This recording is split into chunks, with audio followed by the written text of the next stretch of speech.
He's already up ready to go, but I'm absolutely anyway. Please once again give your very kind attention and once again give him a huge round of applause for the man who will now respond to Mr. Kevin James. Thank you. Thank you very much. Thank you very much. Don't take any pressure. Ignore them. Ladies and gentlemen, children, my wife and I.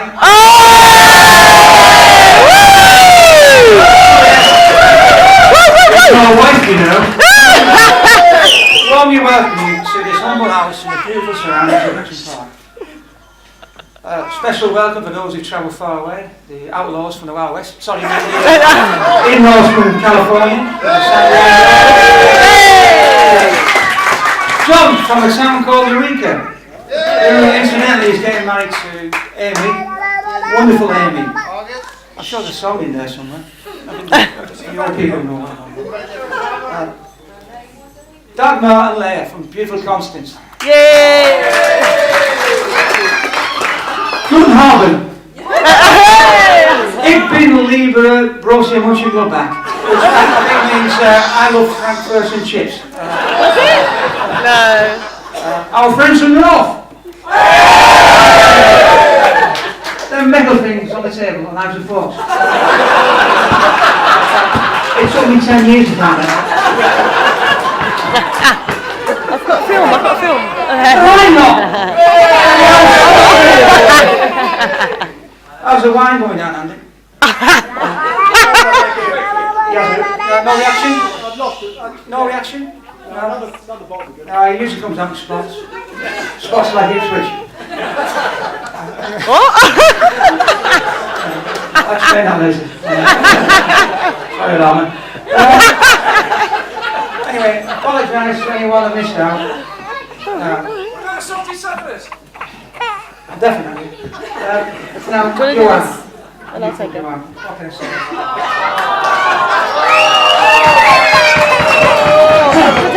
Good looking, intelligent, kind, heart of gold. Don't put your hand in front of them. But that's enough about me. Let's get about both of us, our dear friends, enjoying this special occasion. Anyone who knows Joanne will know how adept she is when giving virtually any task. Be it, for example, selling spare parts for classic cars, art, catering, writing a novel, psychology, rocket surgery, working in the construction industry, although she had a packing hog carrying job because that got me short.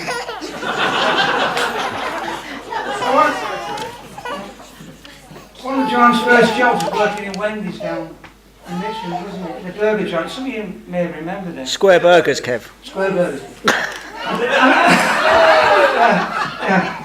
The square people. Things were going that well that she got promoted to Leicester Square, Burger King. And she's in there one Saturday night, and who walks in but Andrew Lloyd Webber. And he goes up to the counter and says to Joe, "Can I have 2 Whoppers?" And she says, "Yes, you're good looking and your musicals are great."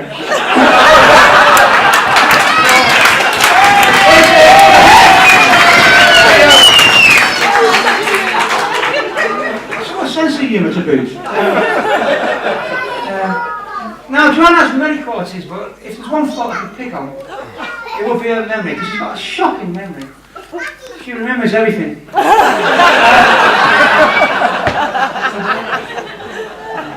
Anyway. Anyway, after I got duped, stitched up and agreed to get married, I thought I'd look at some insight into this matrimony malarkey and its meaning. I found some famous quotes which gave an interesting perspective on the subject. For example, Ryan Giggs. Sorry, no. Groucho Marx. He said, "Some people claim that marriage interferes with romance. There's no doubt about it. Any time you have a romance, your wife is bound to interfere." And wasn't that response? Reese Rudner. "I love being married. It's so great to find that one special person you want to annoy for the rest of your life." Sound familiar? I've got one here by Van Gogh. that's not it. There's the same difference in a person before and after he's in love as there is in an unlighted lamp and one that is burning. That's obviously drugs. Oh, that absinthe you were drinking in Bruges, remember? No? No. That's one of the side effects. Page 2. I'm a... Page 2. Yeah. Tim Vine. Yeah. Now, I must read a few thank yous, so bear with me. So, I'd like to thank the caterers for catering, the ushers, Clarkies and Gilders for ushering, the Danies for dining, that's you lot, the drivers for driving, the stag doers for staggering, I wish I was there, the waitresses and waitresses for waiting, the photographer for flashing, and the whingers for not turning up. For today, it's not about whinging, today is about celebrating, loving and laughing. As Confucius said, laughter is the medicine of life, unless you're asthmatic and it's Ventolin.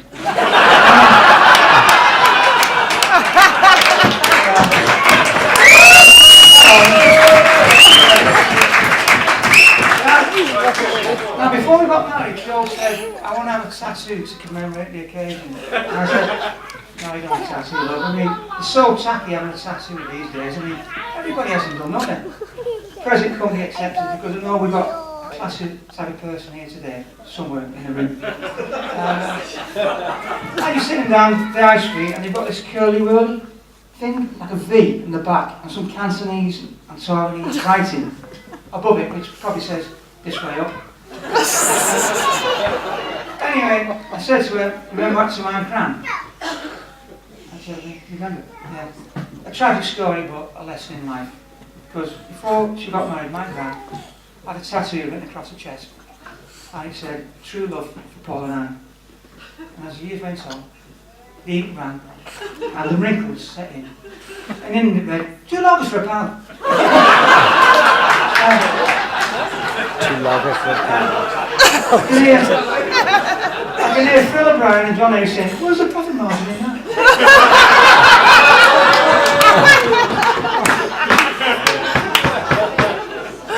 No, but seriously though, Joanne,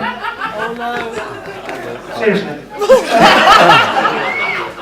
Joanne is the most unique person, and the mold was broken when she was born, because she's a one-off, and the most wonderful witch. Joanne is one of them persons that have a word quality today, in that she listens, and she can make you feel like the most important person in the room when she talks to you. Yeah, that's true. Her kind nature and generosity knows no bounds, and that's plain to see. An example of this recently, when our mum sadly passed away last year. And Jo was not there just for me. Jo was there for my sisters too, and I know it's not easy for her, especially with Jo and Kirsty recently losing their mum. So a special thank you, Jo, for being a family.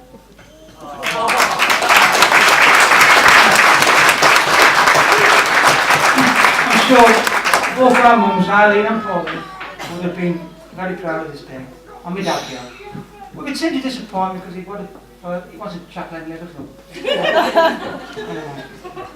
So at this point, I propose a toast to absent loved ones and friends. Absent loved ones and friends.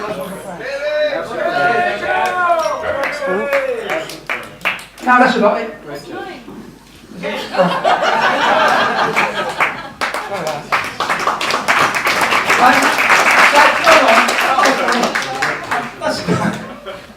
Give us some Tim Vine. Tim Vine, listen, you daft brother. Daft brother. Have your mouth balled up, I can't afford it. Right, I'm going to finish on a poem. I know, most of the yours to finish. Because you know I've got an avid interest in contemporary poetry. And I've got it here somewhere. Oh, it is. This poem comes with a health warning. Always want you for best man. Long speeches can seriously damage your health.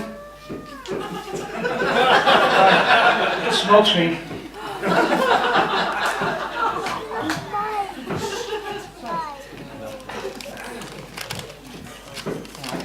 It's an ode to Joanne and it's called You're My Rock.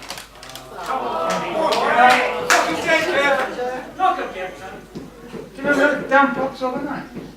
I just got back from Aberdeen. It was on my flight. Walking down Church Street, I bumped into the model. He said, "You fancy a drink here?" I thought, I might as well. Sitting in Sampdoria, I saw you for a fusion of butter chicken, rice, poppadom, lime pickle and sargadelle, and I thought, what curry on? Yeah. You rolled your eyes at me, so I picked him up and rolled him back.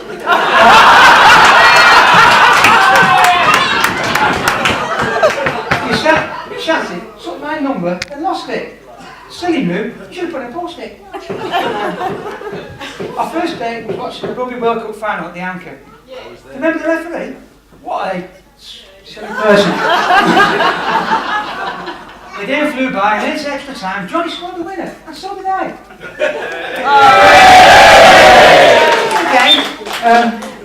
We drank and chatted, well you did, for most of the night. And then we played farewell and kissed goodnight.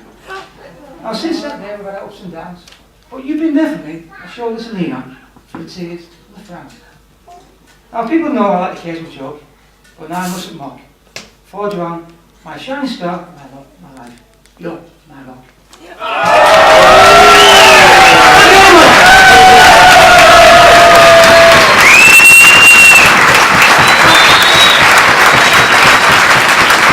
It's definitely that.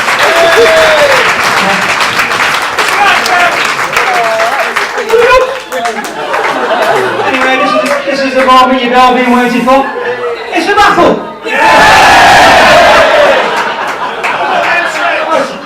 It's our best man, Steve, I've known for 41 years. Which is more than the length of time of most marriages in this place. It's going to be longer than most people together, actually. But anyway, you probably know, we're both from St. Helens, and it's a lovely place. Actually, we're brought up in Daxelheath, which is a lovely hamlet. St. Helens, it's a bed up, well, it's a hotbed of rugby league challenge. I know I'm talking to myself, but Hey, how do you know him then? what? Sit down and have a cheer for me. I have no idea. Tell us how you know him. He's talking rubbish. Is he from St. Helens? No, he's not. He's not from where you're from, mate, or where you're going to.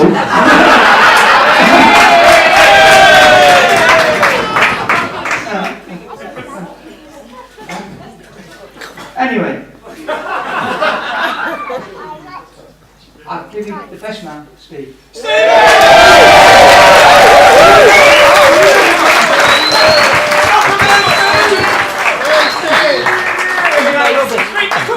Fabulous.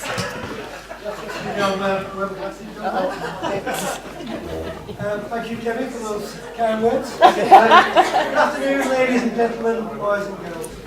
I have the honour and pleasure of being Kevin's best man today. First of all, I'd like to start by adding my compliments to Joanne, the beautiful bride. You've looked wonderful today, Joanne, and I'd like to congratulate Kevin on his good fortune as having you as his wife. Please excuse me if I appear a little bit nervous. It's not for having to make the speech, but the last time Kevin and I were together, we were facing conspiracy charges.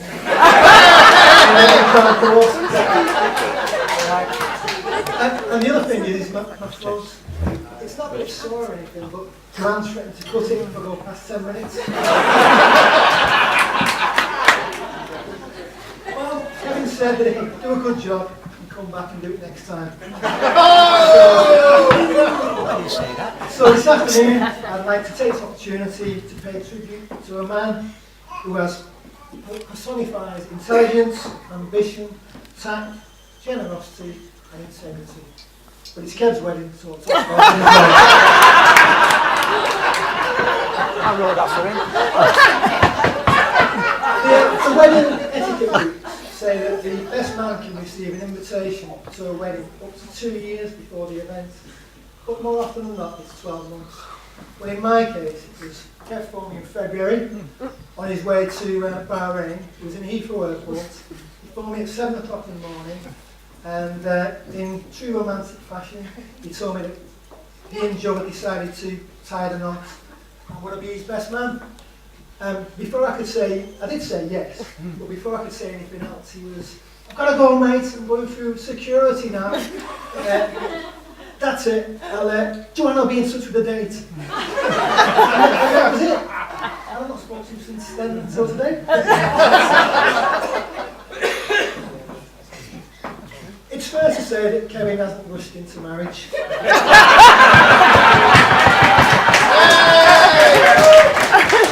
taken his time and thought it through carefully. For 52 years.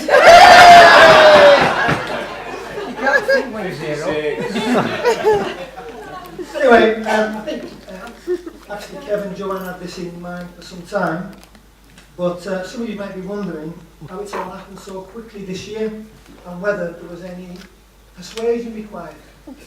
That reminds me actually, one of you left these in my car last time. It was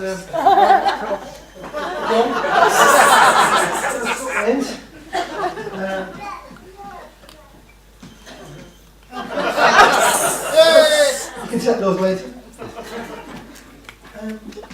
Hand grenade, that's a bit over the top, isn't it? An hand grenade. Finally, somewhere in here. Little white top.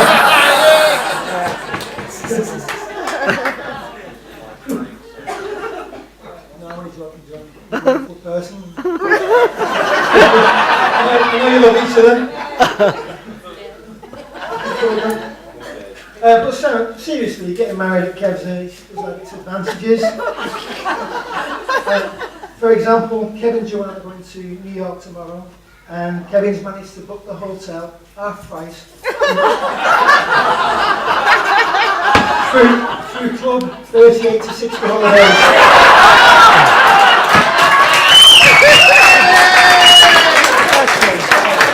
Apparently they were 10% cheaper than the Ryder company Sega holidays.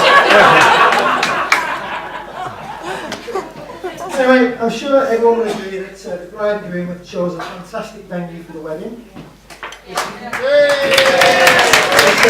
magnificent Georgian mansion in Richmond Park. I was having a chat with a couple of lads who were down to serve in the bar tonight. Sebastian Cohen and Steve Redgrave. And they were telling me how exclusive it is and how difficult it is to get a booking. And I was also talking to Tony Robinson and his time team. They're out here digging a trench.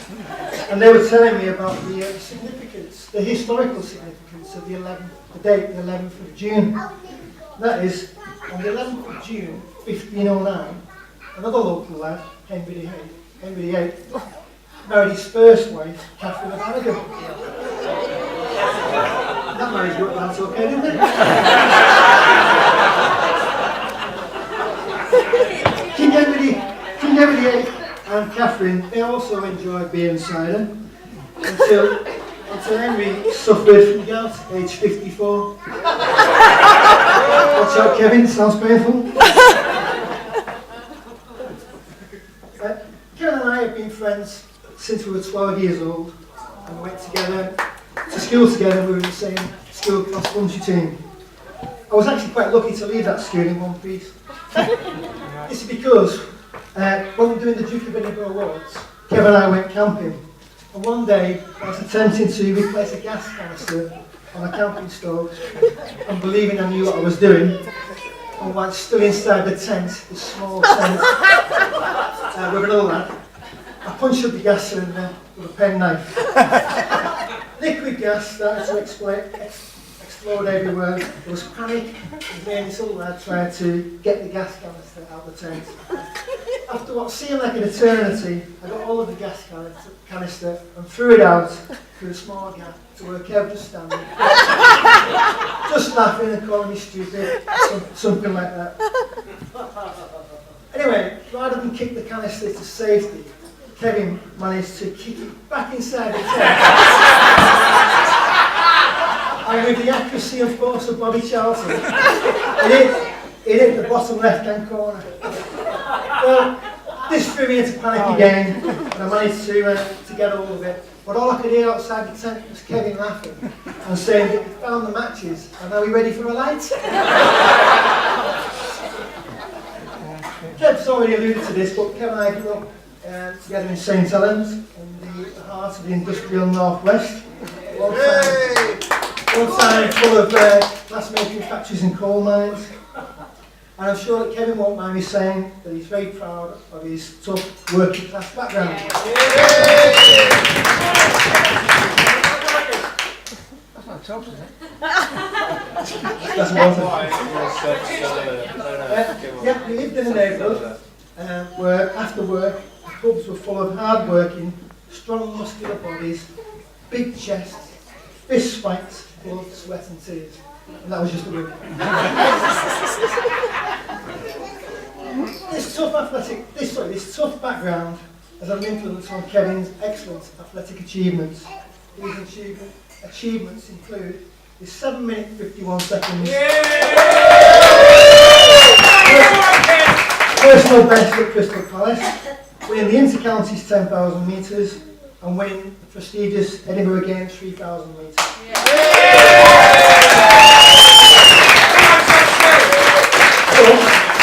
But what you won't find in any record books is when Kev broke the 4 minute mile. This was achieved one night when running home from a chippy after dark. One stop or break a pace outside any of those pubs, carrying food would have been disastrous for a family supper. In later years, when Kev's family moved to a new home, Kevin had the opportunity to try out his DIY skills. Unfortunately, one day he fell off a step ladder, smashed through a glass door, hurting his arm, and he had to have it in a sling for quite a few weeks. This isn't funny, but it is when you realise he was changing a light bulb at the time. And for the past 25 years, Kevin has been living in or around this area, and I know he's very happy and has some fantastic friends. I had the pleasure of meeting some of his friends last week and more of you today.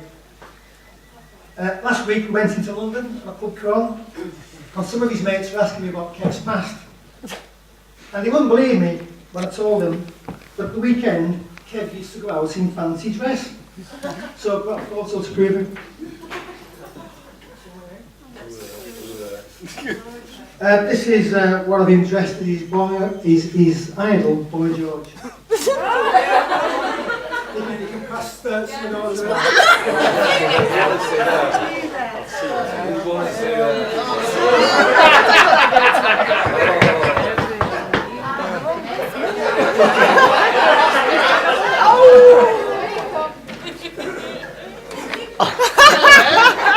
Bit special. That's a bit special. I know that Kevin will never let anyone down. But I remembered since that Kevin was always letting down one of his ex-girlfriends.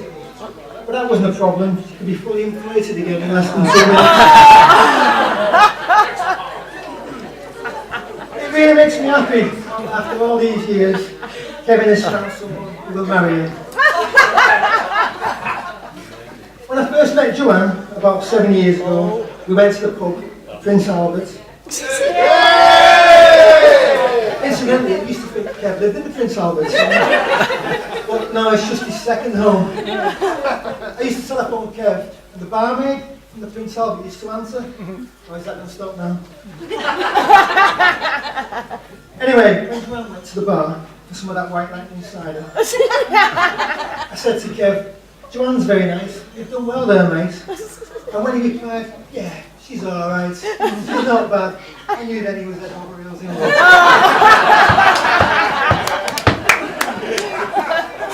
Now you may notice Paul, the photographer, here today. He's got exclusive rights to Hello magazine. There's a representative coming down from the Lancashire edition. That's the A Up magazine. And might have to make some space in the front here because he hasn't got a digital camera. It's on a used tripod. He has to put a hood over his head. No, not that it's any of my business really, but I was wondering what the wedding photographs might turn out like. Because how many photographs have you all seen of Kevin where he's not wearing some funny face or in some pose? His favourite one is a bit like the Bruce Forsyth one. Sir Bruce Forsyth. You know the type of thing?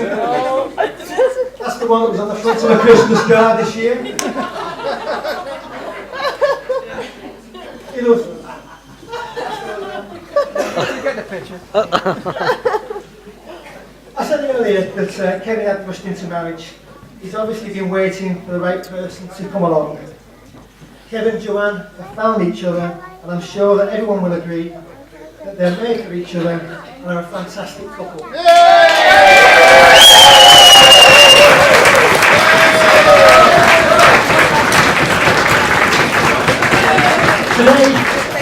Today Kevin and Joanne become husband and wife. And I would like to propose a toast to wish them good luck in their future lives together. So can I invite you all to raise your glasses to the health and happiness of the bride and groom, Thank you very much. Joanne and Kevin.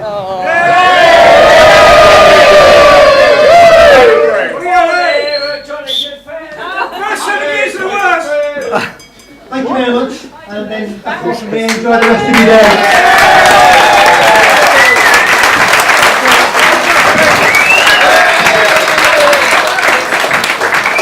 Camera work there. There's some nice camera work there. Did you? Got really fast at high. Very nice camera. Oh, hello, gorgeous. Who's making speech? Joanne. Is it? What? Oh no, it's Presents to get out.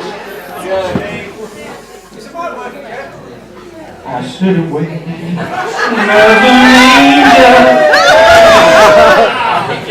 Maybe not. no, it's not.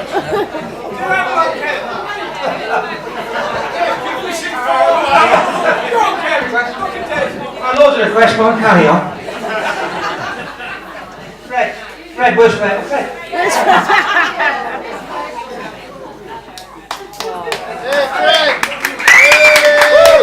Rocky. He's talking. Yeah. You want an apple, mate? Come on.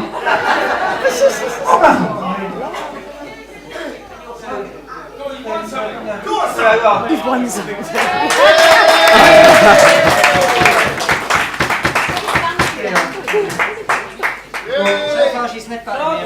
No need to know.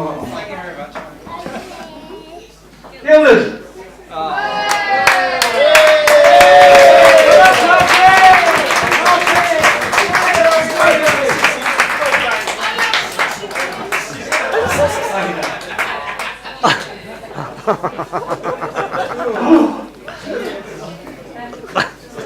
Steve.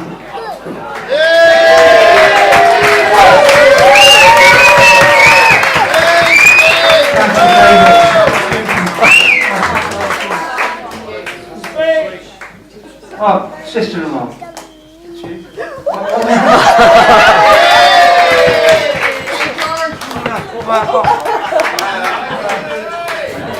That's it.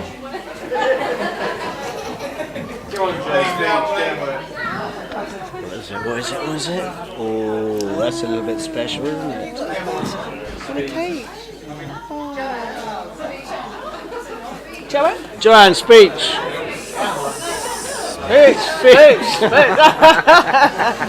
Oh, thank you. Can I finish now? Is this some sort of like real confidential matter? Good for When Gil was met Christian over there, I thought he looked like this walk off the Pentecost. Clay, was that clay pole? Oh, is that? Oh my god. And he's got a now. That's Clay pole.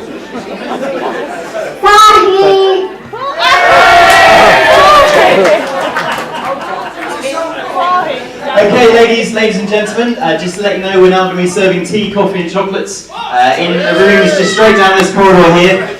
Now I'm afraid I do need to ask everyone to vacate the Belvedere over the next half an hour while the evening entertainment come in to set up. If you do have any drinks you wish to keep on the tables, please do bring those with you. Also any belongings that you have, please take those as well, as many of the tables will be removed. May I also remind everybody, if you do wish to order a taxi, please do make use of the slips on the Go and order a tables. taxi. Thank you very much indeed, thank you. Go and order a taxi. Is that birdcage? Yeah. Joanne? You finished? I've got good stuff.